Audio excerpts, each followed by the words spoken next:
Absolutely. Okay. Hi all. Welcome to our November webinar.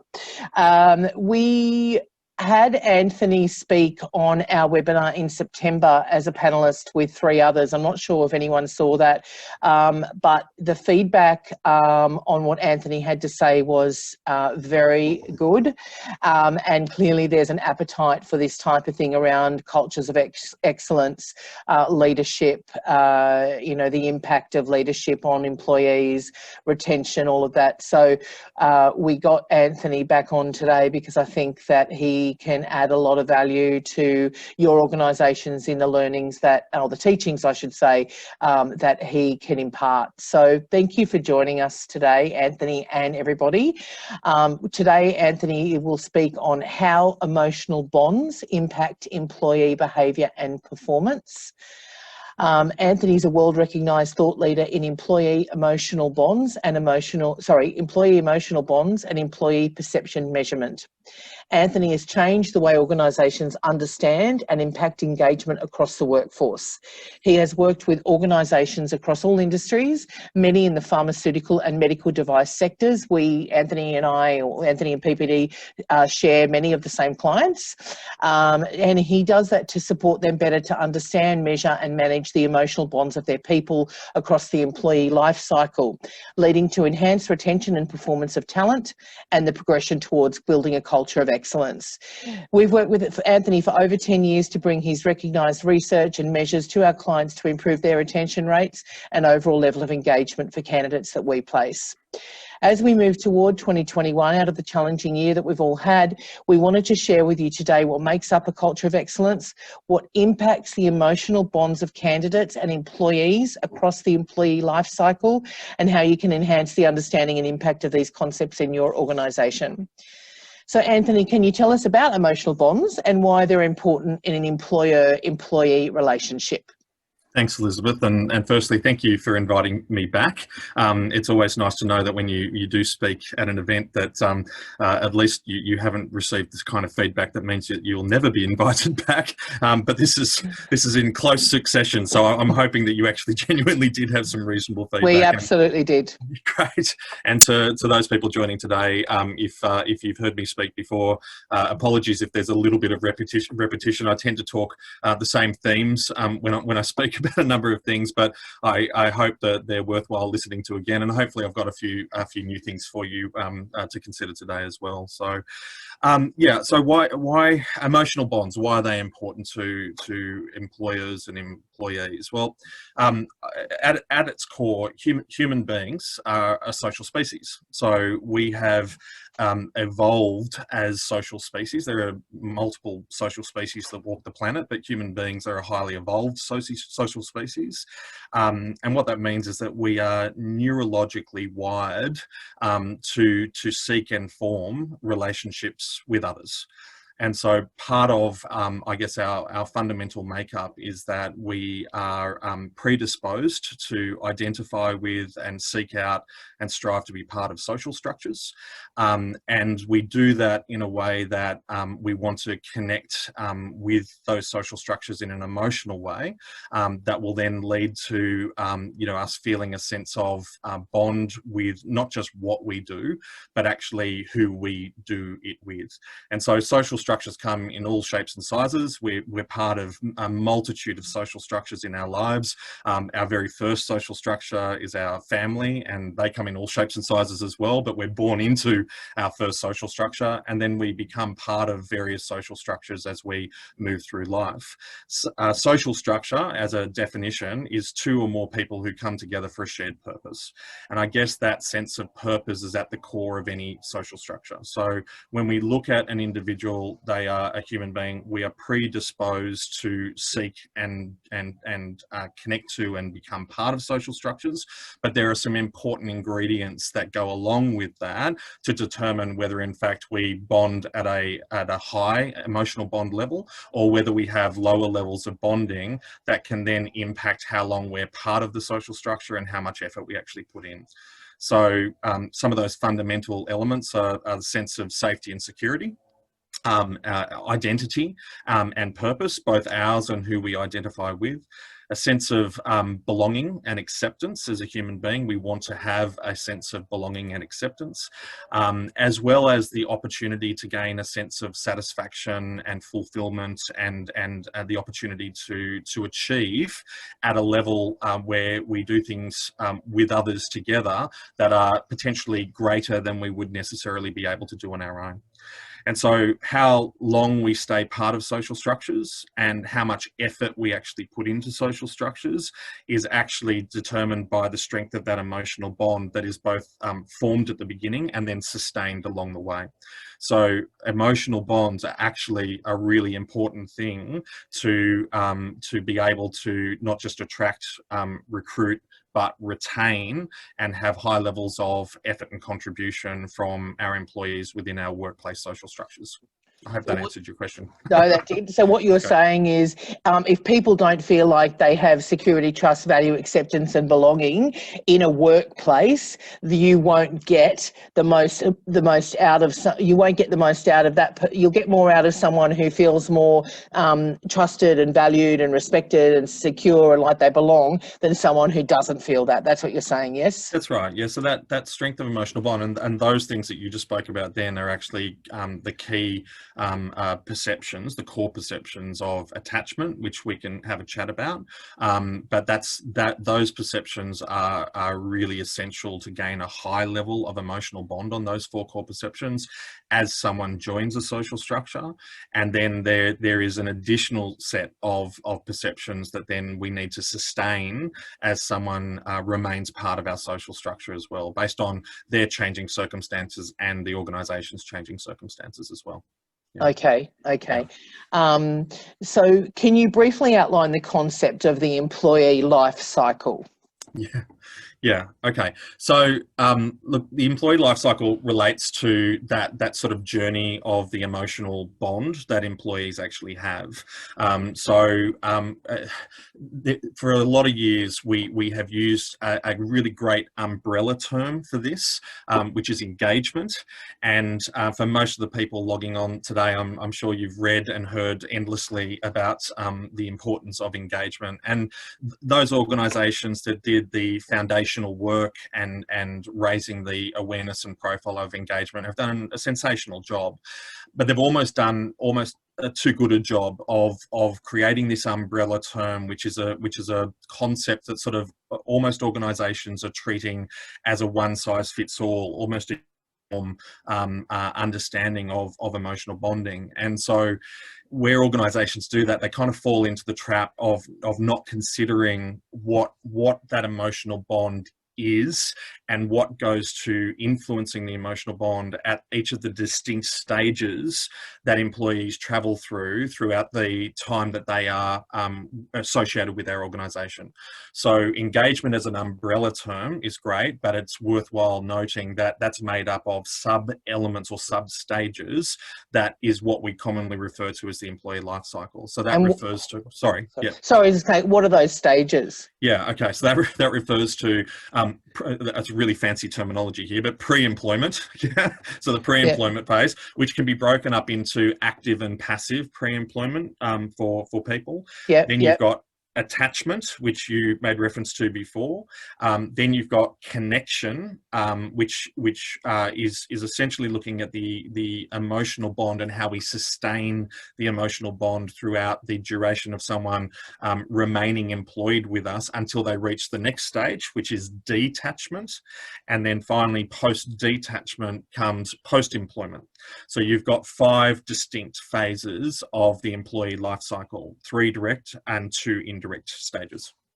Okay, I'm keen to hear your view on if you don't get these things right in an organisation, the emotional and financial impact of all of those things, because there clearly is, organisations see it all the time, the cost of attrition and all of that type of thing, and then the cost of productivity that goes down when people are detached. So we'll get to that, I'm sure. But when you say pre-employment, active, passive, so you're meaning candidates who are looking to join an organisation, active candidates candidates that are actively looking and passive candidates that, say, companies or recruiters are reaching out to say, hey, look at this fantastic organisation over here. Yeah? Yeah, that's right. Okay. That's right. And these, sorry, Anthony, and these in this employee life cycle, it doesn't matter what level of person does it. So it can be the janitor, can be the receptionist, it can be the executive assistant, it can be the sales manager, it can be the CEO. Because we're all human beings, it goes across everybody, doesn't it? That's exactly right. So, you know, trying to differentiate how important emotional bond is based on job function, we can say categorically there is no difference in terms of the impact that it can have.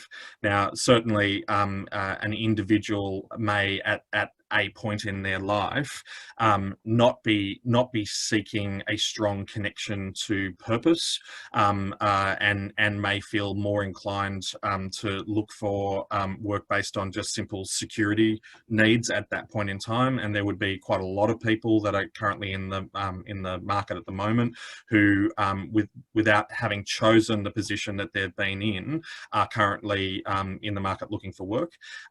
There would be a large proportion of those people, no doubt, that would not necessarily be thinking, I need to find an organisation where I'm fully connected to the purpose. Rather, I just need to earn an income in order to pay my mortgage and put food on the table. And so it doesn't mean that you have to have that in order to have an employee join you. But certainly what we know is where you can create that strong emotional bond, you actually are able to have someone who not only is joining you to fulfill duties and tasks for you and receive payment, but they are connected in a way that is a deeper connection that leverages a higher level of discretionary effort, that intrinsic motivation that comes when we feel a strong sense of emotional connection, not just to what we do, but who we're doing it for. Yeah. No, I understand. Okay, So clearly the direct leader of anybody has the most impact. So we'll get to that. Given that given that three of the employee life cycle stages, attachment, connection and detachment, are able to be directly impacted while people are employed, is there anything organisations should do or think about for the two indirect stages, pre-employment and post-employment? Yeah, look, it's challenging, but it can be influenced, and there are probably people who have greater expertise in this space than me. In fact, I think a couple of them were on the session that I did with you previously, Lizzie. But certainly, I guess the things that I can add in that space from a pre-employment perspective, it's really important that organisations are constantly thinking about the positioning of their employer brand, not just their product and service brand in the marketplace, but their employer brand. And so when we think about what is going to attract people to us as a prospective employer, it's important to think about how do we actually put that who we are as an employer out into a space where we're not just trying to influence those people who are actively looking for employment at the moment, but those that are passively looking for employment at the moment. And there's some great research that actually shows if you've got a powerful employer brand in the marketplace, it actually enhances your product and service brand as well. It doesn't necessarily work the other way around. So just because you've got a strong product and service brand in the marketplace doesn't necessarily mean that you actually have a strong employer brand in the marketplace. Okay, interesting. Yeah, so when we think about that, we want to try and appeal to people on a level that we believe is going to have a meaningful impact when they do become an active candidate in the marketplace, so they're actively looking for work, that they are already seeing us or thinking about us, and they've started that emotional connection because we've actually done something to position ourselves as a prospective employer in the marketplace.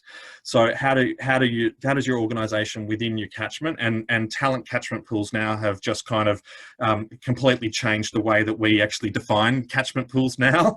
So it's almost like the global catchment pools. And so we've got to be a little bit careful not to try and boil the ocean on this, right? It's still important to think about your local catchment pools as well. But thinking in terms of how do we position our organization's purpose, our values, our culture, and how we impact people's lives, not just what our product and service is, but but those other things that are going to be how people will want to seek out and join organisations when they're in that stage of wanting to join somewhere in a meaningful way, at a high emotional connection way. So how you're positioning those things. Think about how you speak to or promote, how we impact people's lives, how we impact community, how we impact environment, social justice, and any other meaningful issues that you can associate your employer brand with, and talk to how are we actually influencing that in the world around us. That type of I guess, investment, thinking about the ways we do that through our marketing collateral, thinking about the way we do that if we are advertising for positions, thinking about the way that we position our employer brand, not just for those active candidates, but for the passive candidates who may actually come across or see that advertising as well. And then any other way that we can promote that within the catchments that we actually operate in. Yeah, absolutely. And so, sorry, I was just having a little look here about some notes that I've made. So do you think that the candidate experience, so they're going through an interview process, they don't get the job, what do you think about that? How important do you think the candidate experience is, and what candidates go and talk about to their friends and family in the market after going through, say, a bad candidate experience? Yeah, so when we have a look at that pre-employment phase again, that's a really great other thing to factor in. So part of our employer brand is made up of like 3 really influential groups. So one of those influential groups is going to be those who may have actively applied for a job with us and experienced the recruitment experience but not been a successful candidate. And so how they feel that they have been treated through the process actually has a big impact on your employer brand, not just for that individual, but their family and friend network and anyone that they're going to talk to about what the experience was. It will also impact your product and service brand, right, as well. So definitely really important to be mindful of the experience that we're creating. The other 2 really influential, I guess, groups of people on your pre-employment brand, your employer brand, your existing employees, and then your past employees. So with existing employees, what are they actually saying about you around the barbecue on the weekend, or when people ask them, what are you doing career-wise at the moment? Do they just talk about the job they do, or are they talking about their employer and how great their employer is and why they love who they're working for as well? And those that have worked for us in the past, it's an important thing to be mindful of how we treated them while they were employees, but also how we treated them as they actually left our organisation, so the exit process, and then how we have continued to either remain connected or continue to influence them post-employment as well, which kind of refers to the other non-direct stage of the employee life cycle. It's difficult to influence, but it can be done. So on that one, if you don't mind me talking to that one, there are some initiatives that are starting to gain some traction in post-employment in that phase of the employee life cycle. So, traditionally, I think many organisations had a view that if someone leaves us, they're dead to me, right? So it's almost been a betrayal if you make a decision to leave, and that's just not the modern world now. We know that talent is more mobile, and that actually there is a growing proportion of talent that may leave us at one point in their career, go and experience other things in other environments and locations, and an increasing number of people that are coming back to us. And there's a typically Australasian sort of term that we throw at that as a nod to our Indigenous heritage as well, but boomeranging talent, right? So people who are going to have been with us, highly valued and respected, who leave for the right reasons at that point in time, but that we want to maintain and sustain a relationship with and then attract them back. The added advantage of thinking in those terms, that anyone who leaves us, that we regarded as valuable, who could come back to us one day, means that we're really thinking about the way we sustain that emotional connection, that emotional bond with those people, and how we treat them both through the exit process and post-employment. So organisations are setting up post-employment networking groups. They're doing that in like an alumni type of structure. And they're also, there's a number of organisations that are also have put in place post-employment referral programs. So if in your travels you find great talent that you feel would be worthy or would be a great fit for us, having some kind of incentive program in that space as well. Yeah, okay. Look, let's talk about, because we've talked a lot about pre and post, let's talk about successful candidates who become new employees. So most employers know that onboarding new employees is important. However, it seems that many employers continue to do this poorly. We often see this resulting in early doubts about the organisation, with some new employees considering if they made the right decision to join the company. Anthony, can you talk us through successful onboarding and attachment and why that's important? So onboarding and attachment. So if we think of that phase of the employee life cycle, attachment as a distinct phase correlates with this concept of induction. And so most organisations have known that, you know, running a successful induction program is a good thing to do, and that those that do that well end up with people who are typically more capable and end up doing their jobs more effectively.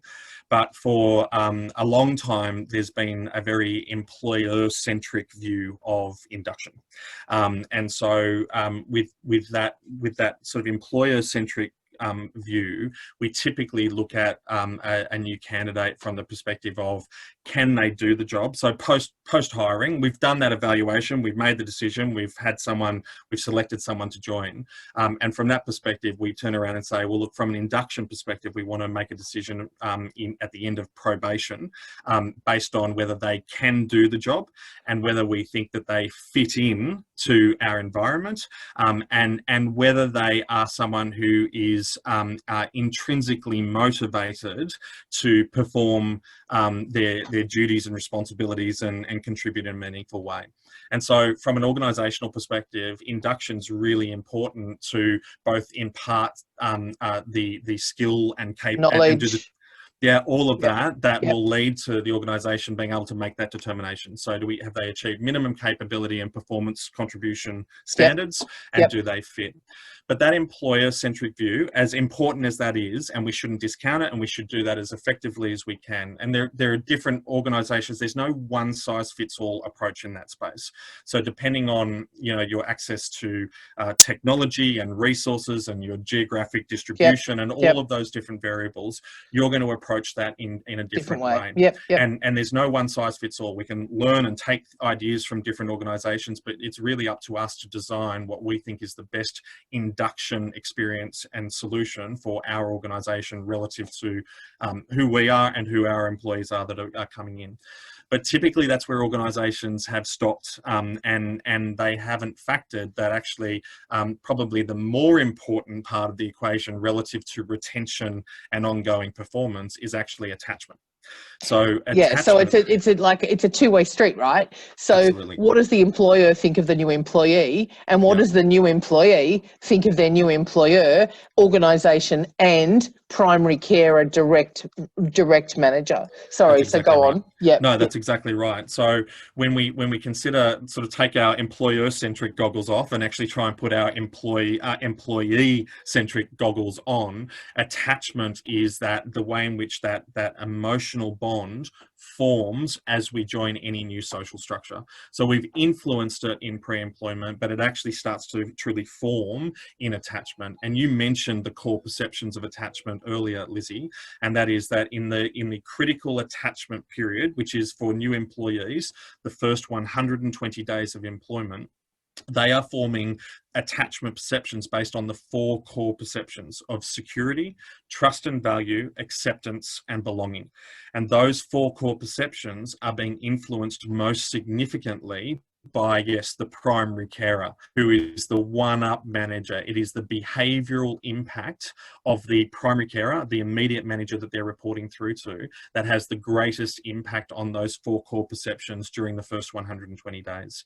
Yeah. And so how a manager understands that and then works towards influencing that so that you get the highest possible emotional bond, the highest level of attachment you can, has a direct impact on not just can they do the job in employer-centric, but from the employee-centric perspective, whether this is where I want to be, whether I actually feel that emotional connection, that bond to who I am working for, and whether I'm going to leverage a high level of discretionary effort in terms of what I'm doing. And so high attachment, you get high retention, high levels of retention, and high discretionary effort and contribution.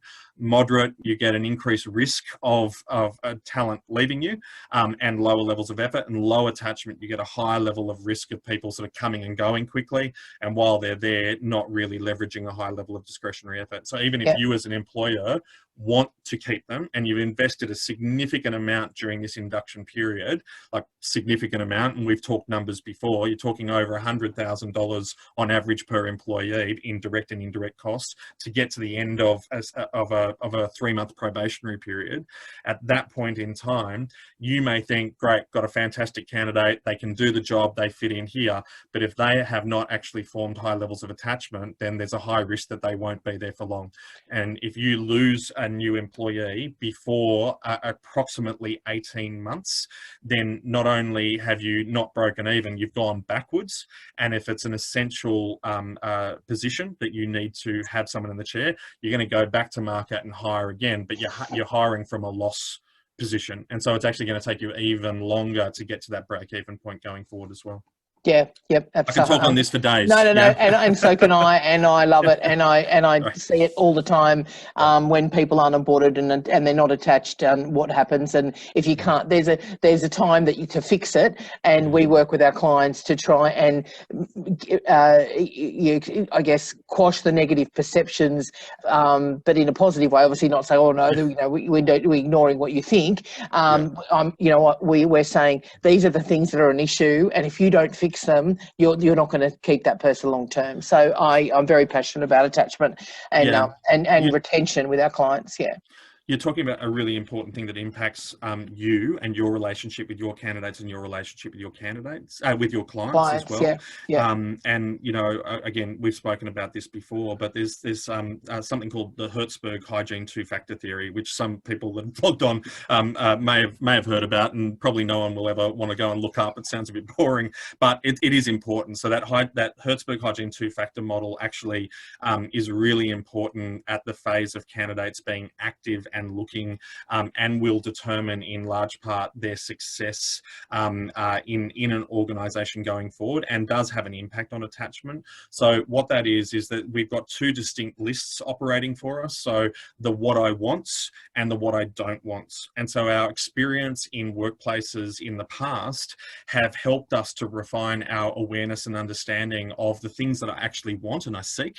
And then we've got this other list, which is this list of the things that I know, if they're present, they're actually going to be things that will ultimately be dissatisfying to the point where actually I don't want that, and will be the reason that we often leave. So we can talk to that a little bit if we hit on detachment, but certainly from that as they're coming in to the organisation, from a recruitment perspective, it's so important that organisations form real partnerships with their recruitment partners to help them understand the environments that people are coming into, to help the recruitment partners know what is it that your want list, but also your not want list. Because if you hire someone for the want list only and really highlight that, and organizations tend to emphasize the good aspects of the organization and the role, and there are some organizations that sweep the not so glamorous and even those things that are actually a bit of a deterrent. We tend to sweep those things under the carpet and not reference them. If we do that, then unfortunately you're setting yourself up to actually have talent join and leave relatively quickly because of the what I don't want list.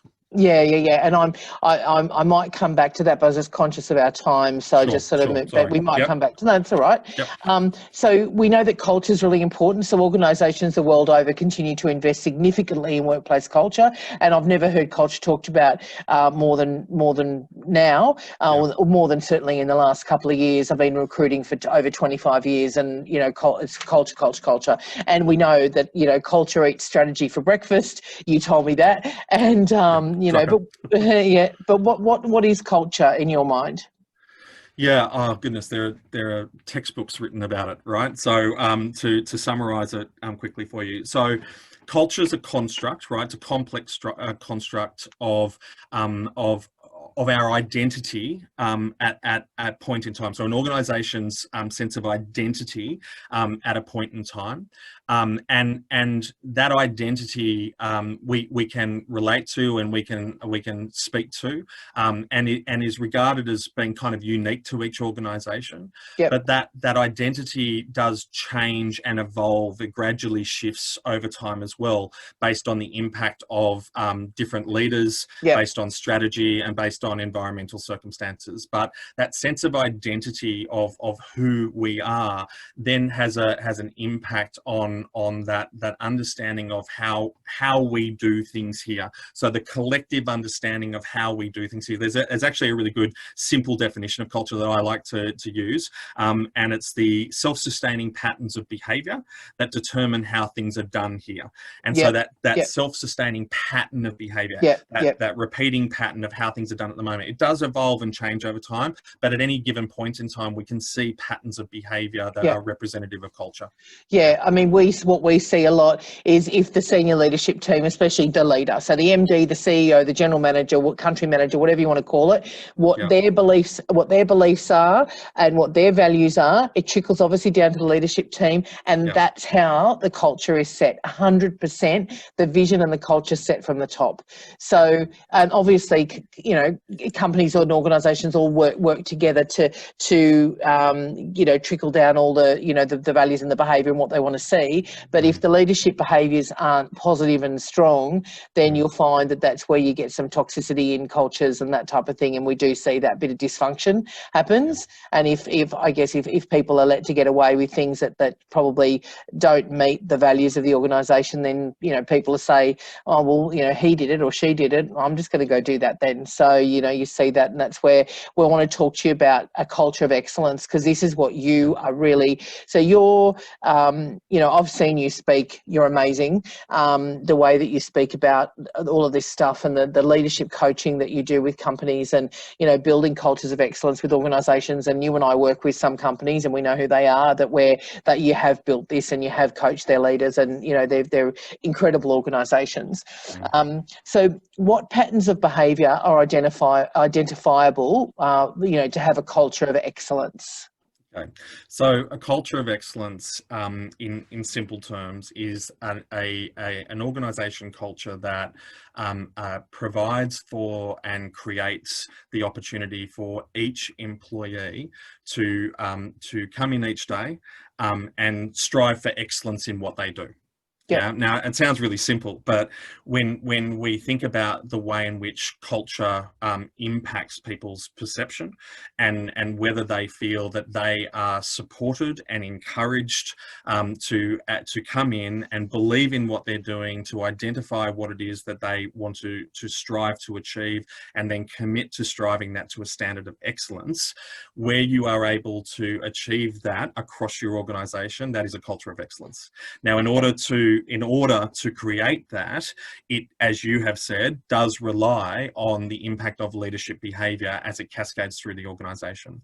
And where an organisation is able to create a highly constructive leadership behaviour pattern, and that pattern is repeated and cascaded through the organisation, then you have created the potential for a culture of excellence. Yeah. potential for. But that doesn't necessarily mean it's going to happen. You have to work on it, and you have Yeah. to be attentive to it, because there can be organizations where you have pockets of constructive behavior and then pockets of non-constructive behavior, Yeah. right? And so what Yeah. you're doing in that non-constructive behavior piece is a subcultural representation that may actually be something that is far from excellence. It might just be adequacy, or it could actually lead to some rogue behavior which falls outside of, yes, our values and possibly our processes and possibly the law. And so we've seen that happen in organizations as well. Yep. So culture of excellence, where we commit to constructive leadership behaviors at all levels across the organization and as deeply through the organization as we can, to create the opportunity, to create the environment, and to encourage our people to turn up and believe in what they're doing and strive for excellence in what they do. Okay. All right. Fantastic. Thank you. We'll probably talk a little bit more about that. But COVID has given us a greater awareness and appreciation that we want our leaders to see us as individuals and have them acknowledge our circumstances and how we feel. What can our leaders do to ensure they demonstrate these behaviours? Well, I think the first stop is don't assume that because you've got people with the title of manager that they are in fact leaders. There's a big difference between a competent manager, task and resource manager, versus someone who understands and believes in and exhibits behaviours of a leader. So also, when someone thinks that they are and believes that they are a leader, don't necessarily assume that they are behaving in a way that is constructive. So their intent may be constructive, but the way in which they behave may not. And so when we have a look at that, I would say it's really important an organisation thinks about how they're going about investing in and developing constructive leadership capability in their organisation. The other thing that we need to do is encourage leaders at all levels of an organisation to embrace the understanding that how an individual feels, how connected they are feeling, not just to who they're working for, not just to what they're doing, but who they're working for, the who and the why. That is actually something that is really important to focus on at the individual level. For too long, we have taken a broad stroke approach to this engagement perception and tried to do things which uniformly affect engagement and the emotional bond across a wider workforce. But we've learned through COVID that actually what we need to do is actually become far more aware and be more attentive to the individual circumstances of each of our employees, their thinking and their feeling, and working in a way that we can go about in enhancing that sense, that strength of emotional connection at that individual level. So that being a sense of responsibility of a leader within the organisation is one of the most important things that I think that we can take out of this period and take forward with us, and will differentiate organisations that are okay.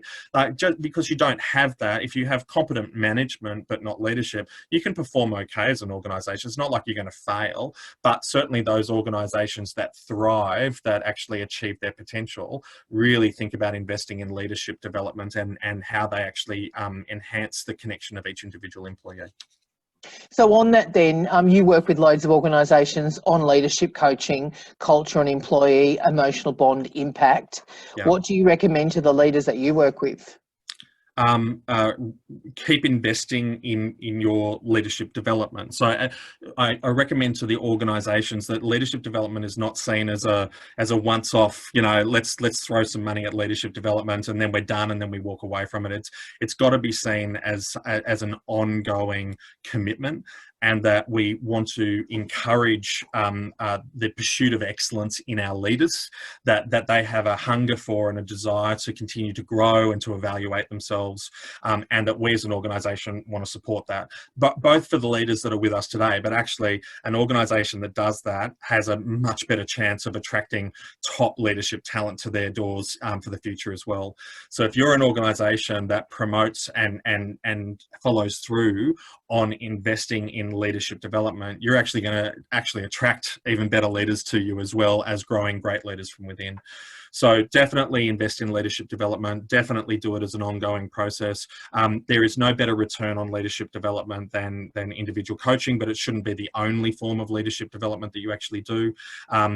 Certainly using instruments that are going to support leaders at all levels to enhance their understanding of individual circumstances. So not relying on your annual generalized engagement measure alone, but actually using instruments that allow managers to understand what is actually going on at the individual employee level, and then encouraging them through using constructive behaviours to do what we said before, understand the individual circumstances, thinking and feeling, and then work towards, in partnership with individual employees, building that stronger connection based on what their needs are, and then growing that commitment to excellence in the individual employee as well. Okay, great. So we've been talking about this for years and years, right? This sort of stuff, which is just, I love, as you do. So I was on a 6-hour webinar with Simon Sinek, a very famous guy. Great. 3 hours yesterday, 3 hours the Tuesday before, because they was at this ICC at Darling Harbour, and we obviously they had to do it virtually, so I was on this thing. This is all of this stuff that you're talking about is all he talked about. Right? He was saying all people want in an organisation is to be seen, to be heard, and to feel safe. They want to be able to, as individuals. So as he's talking through these 6 hours, I'm thinking that's what Anthony would say. That's what Anthony would say.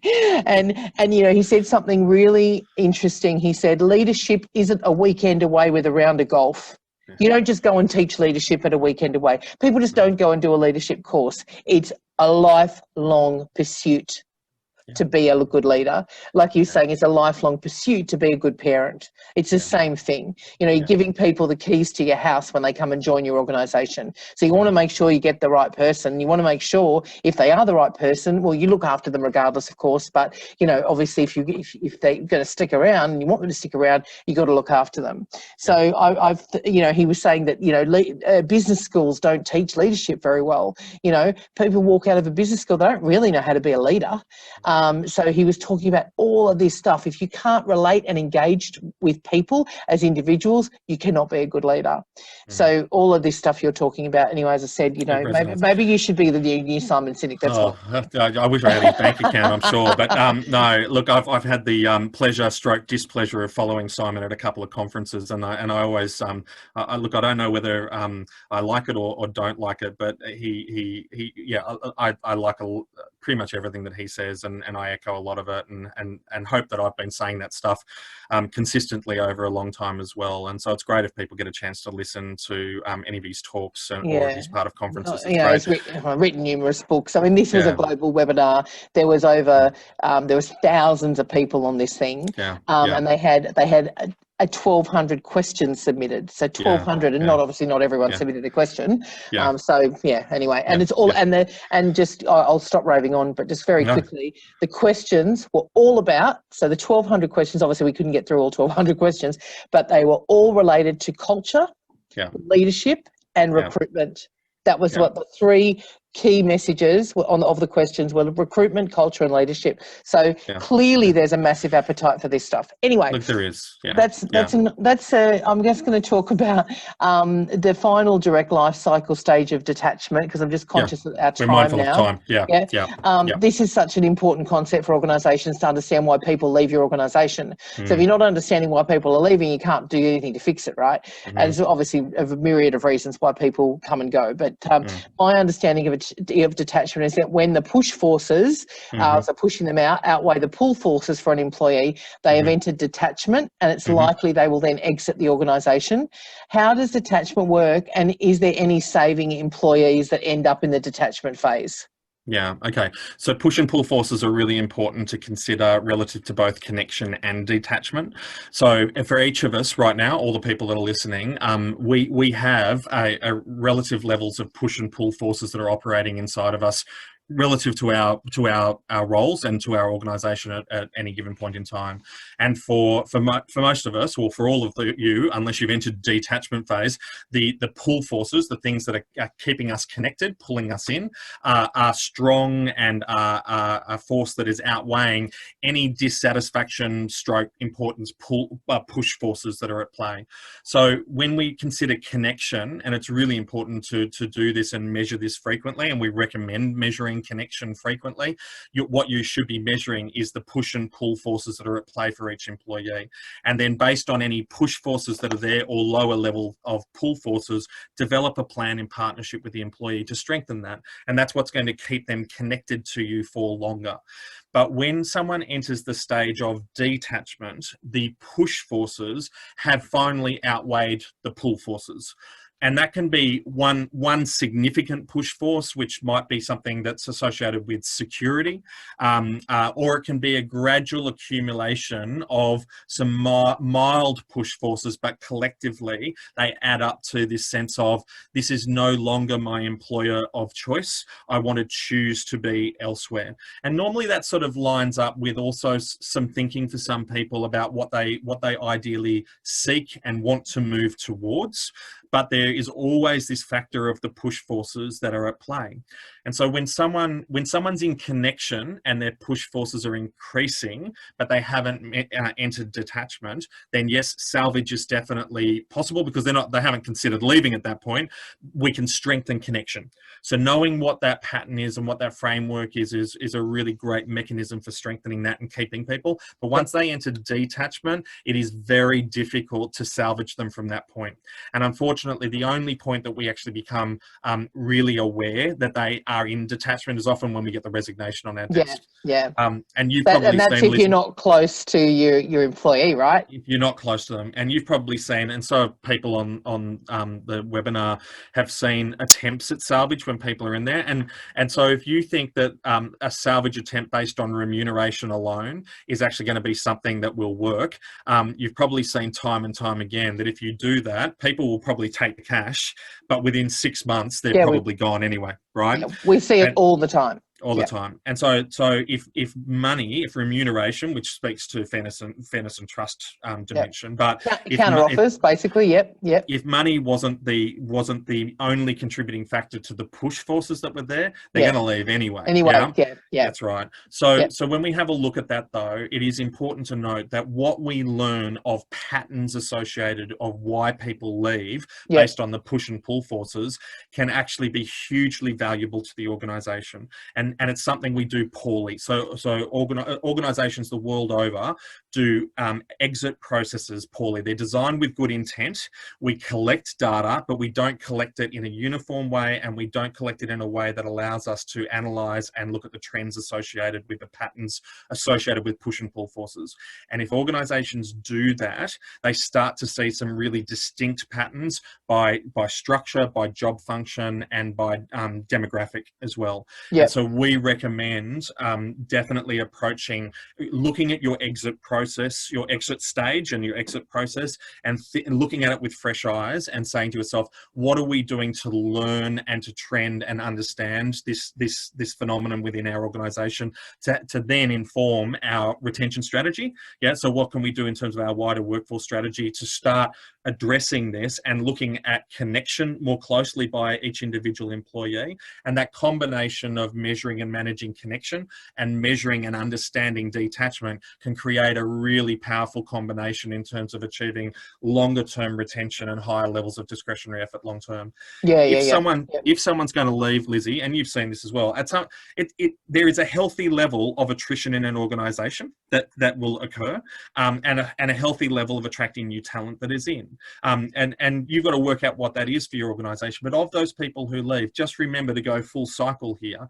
The way we treat them as they leave, if we treat them with respect, if we create a valuable experience for them, not just for us, will have a big impact on their perception of whether we are a prospective future employer again one day, but certainly in between, what they're going to do to impact our employer brand while they're out in the market. I mean, I've had people that have resigned from a job and they said, well, I resigned and my manager, I had to work out my notice for 2 weeks and my manager never spoke to me once in that time. So it's beyond. It's back So to that sense of betrayal. And often, you know, when you have a look at traditional exit interviews that are done, too often great HR or whoever it is that's doing it within your organisation collects this information, tries to create a valuable inside experience for line managers, but so easily and way too often those line managers are very dismissive of it and say, yeah, knew that, was happy for them to go. And we miss this individual learning experience, but we also miss, because of the way we gather that data, we miss the opportunity to trend that and understand what the patterns are. And so that's why we developed the instruments that we developed in that space. Yeah, we've heard managers say, "Oh, look, well, they were here for 6 years, but we didn't think that they were any good anyway." Yeah. I'm like, "Oh, for 6 years. But you had them for 6 years. Did you not think that if they weren't any good to get rid of them?" Yeah, you know, anyway, it is interesting how often really personally take that very personally sometimes when people resign. Yeah, and it is true that sometimes people leave and managers are kind of relieved that the decision was made by them so that they didn't have to. Do it, but we have to ask ourselves the question, is that good leadership? If we've got someone who either doesn't fit, who is not performing appropriately, or is behaving in a way that's outside our values and the behaviours that we seek, if all we're doing is waiting for them to resign and leave, kind of means that we're kind of abdicating our responsibility as leaders, right? Yeah, 100%. Exactly. I've just got a question here, I think. Let me have a look. Okay, this is a great one.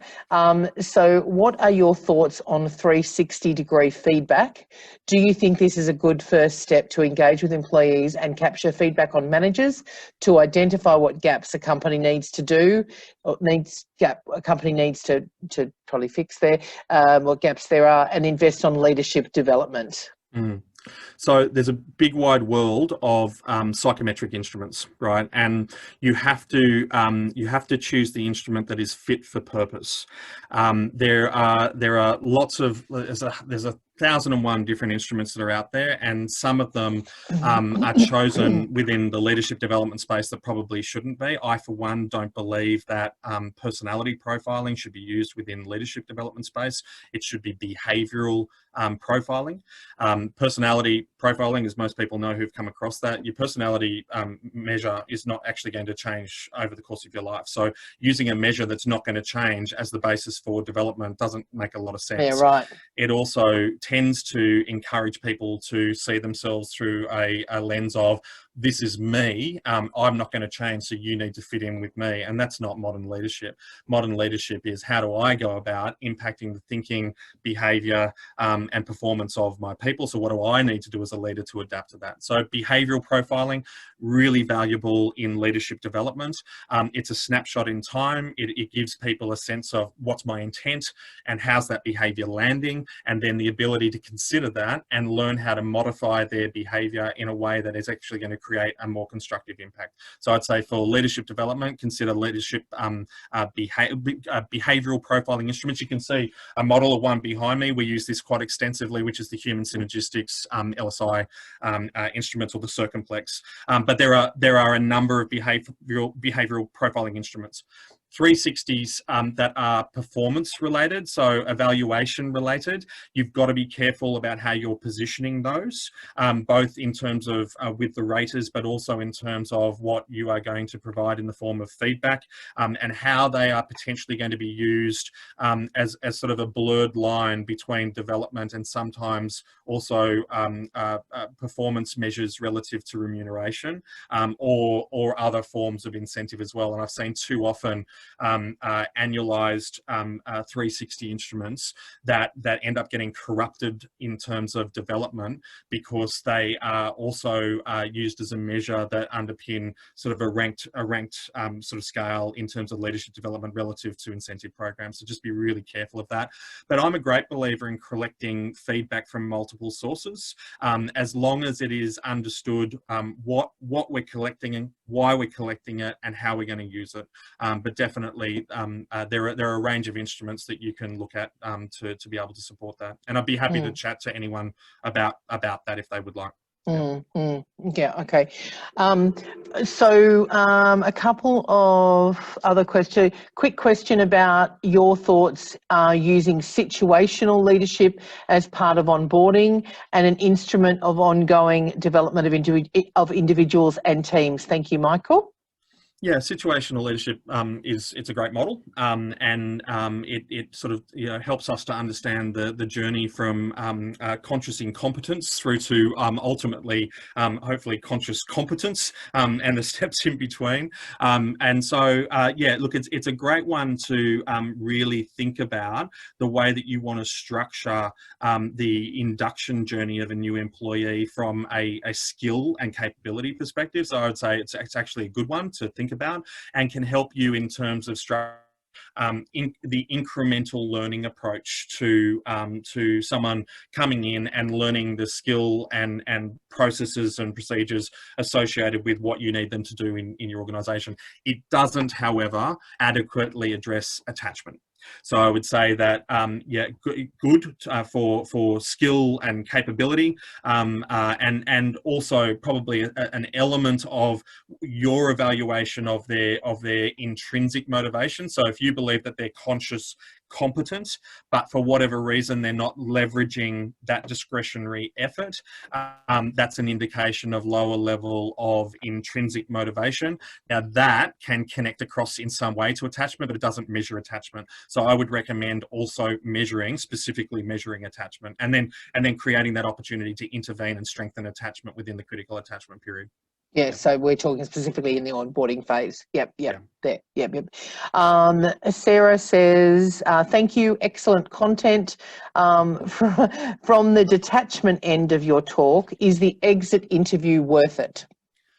I believe it is, but not in the traditional way that it's being done. So if you've got if you had a consultant come in at some point, or someone in the HR team sort of took it upon themselves to devise and create an exit interview template, then that's great, and it gets you sort of in the game.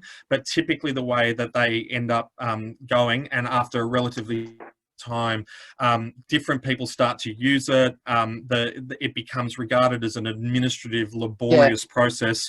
Not terribly much fun for the interviewer, and certainly not very fun for the interviewee either. Who's probably not going to be honest anyway about what they really think.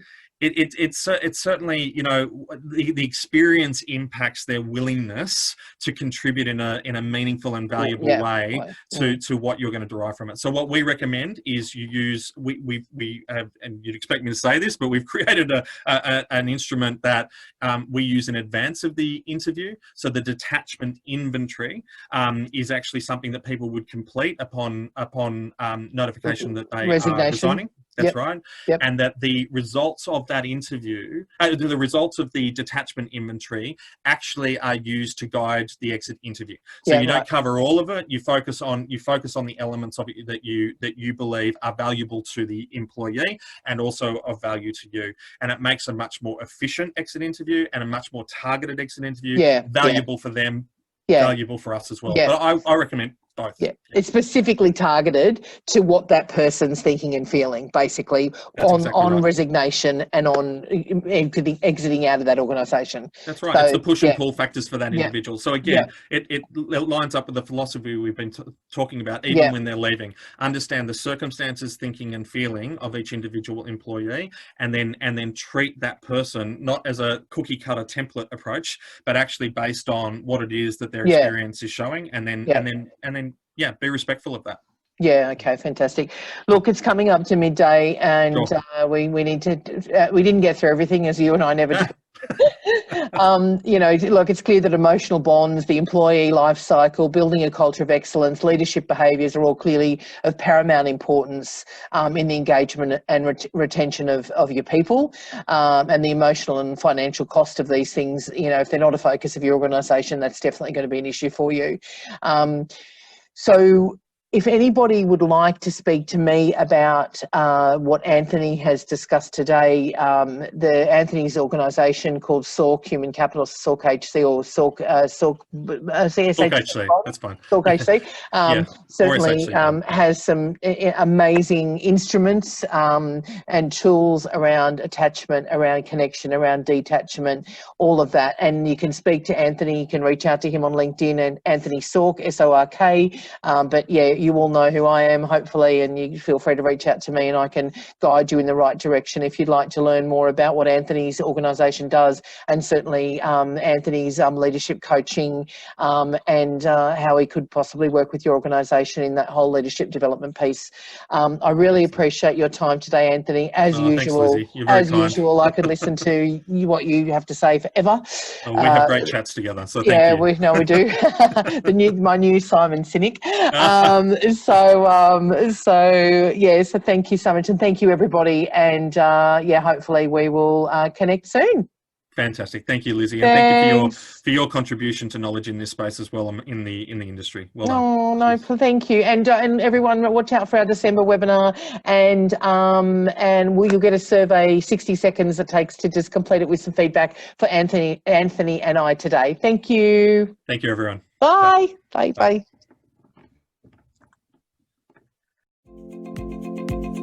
Bye.